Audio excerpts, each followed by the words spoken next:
Hello everyone, welcome back to another video. Today we're going to be going over the new AFK mode that came to JP later last year. So I think it came around like end of summer, beginning of fall of 2024. And just going over some things that I think that you could do now in global to prepare for when this does eventually drop on global, probably later this year. Don't take my word on that, but I'm assuming it'll probably drop somewhere around the same time this year for global.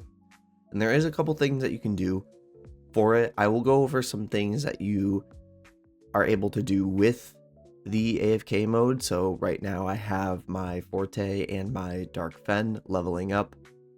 And it's going to take about 5 more hours. I think in total, this took 1 day.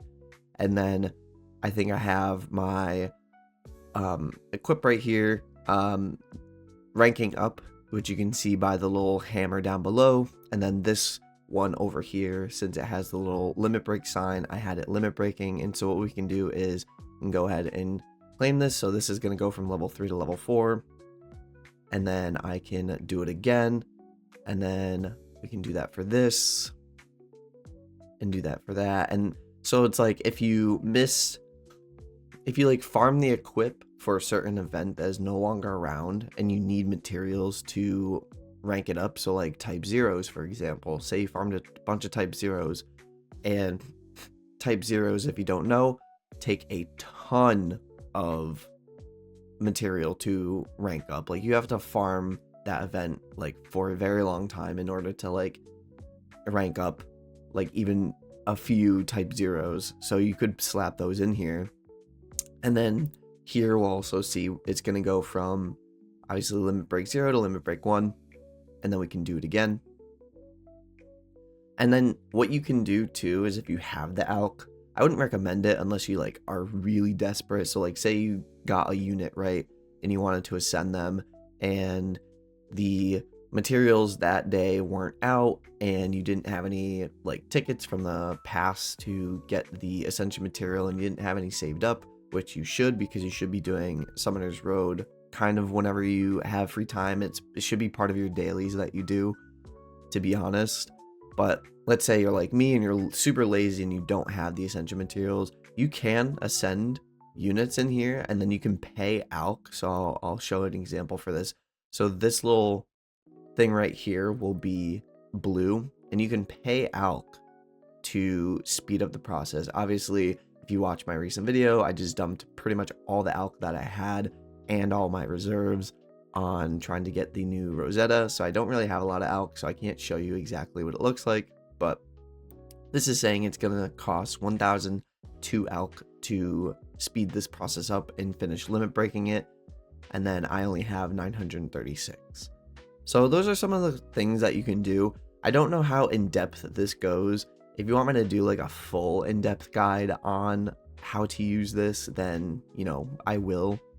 But that's basically the basics for it. And then you can get rewards every 7 hours and 54 minutes is what my current time is to get this 100%. And then it shows how many chests I get per hour on average, how many potions, and how much Gren. And so if I claim this, I can claim all this, and you can get anything from this. Like if we go here to the little hammer up top, it shows you the percentage that you can get from things. So here it shows you how much time it takes for you to fill up your bar from 0 to 100%. And then, you know, it shows you like, how rare is Tasmons, how rare are material, how rare are boss fragments, how rare are crest fragments. What about lucky gems? Lucky gems, you can get lucky gems from this, which is pretty cool. And some other things, some Summoner's Road materials.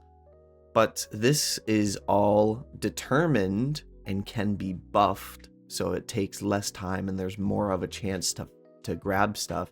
And then the time it takes to level units up or limit break equipment or anything like that, you can buff it so it takes less time for that to happen by completing everything. So we'll start here. Like, this is just, you know, the beginning trials, you know, the first 15 floors. I forget the actual name of it, but I think it's the Dungeon of Trials. No, that's something else. It's something. It's the first 15 floors thing. I forget the actual name of it, and since it's in Japanese, I can't read it. But if you complete that, then it gives you some sort of buff. And then if you complete all the story missions, including the, you know, 12-star challenge quests that you can farm the secret items on, it does it for Crest Palaces, does it for all giant bosses, all of the ultra bosses, even mines and arena. So by completing all these quests, you can buff your chances. So we'll go to side story because I'm trying to finish my side story, for example, and we'll click on this.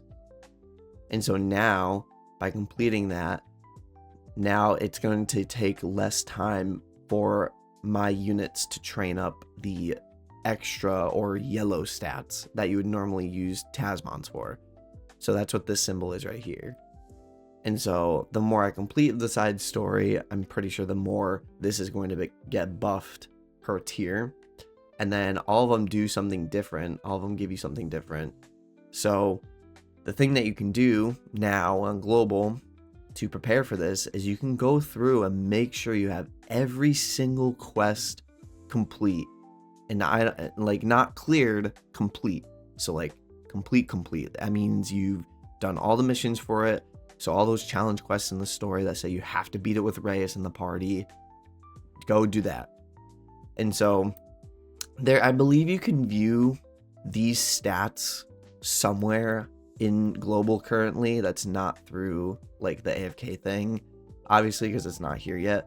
But there's somewhere in global you can view all of this to see like how far you've gotten and everything. And so what I would do is just say, like, to give yourself the best, you know, head start on stuff is to just go through. Like, if you're bored and you've already farmed everything for Shangri-La or whatever event is currently out, I'd say just go through and try to complete like every single one of these, fill them out, farm all the ultra luck or the ultra equipment bosses, farm all of the Summoner's Road, try to see how far you can get in DOT, stuff like that, so that when this does come out, you don't have to sit here and scramble and try to get it all done to get the best results from this.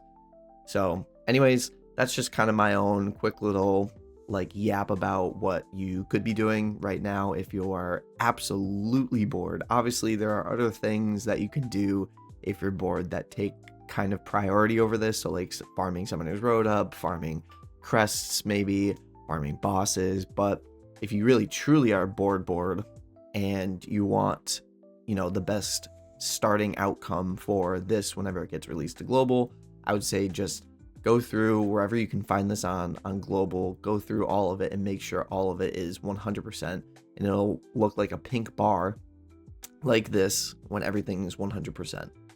And so yeah, thank you for watching, and for those of you who made it this far, thank you for watching all the way through. Don't forget to like, subscribe, it is free and it does help the channel. And then comment down below if you're excited for this, what you're excited about it for, how far have you made it through all of your stuff, have you completed everything, or are you brand new just starting out? And then don't forget to check out the Discord. We are a nice growing community that I want to see continue to grow. And yeah, anyways, without further ado, I will see you all in the next video. Later.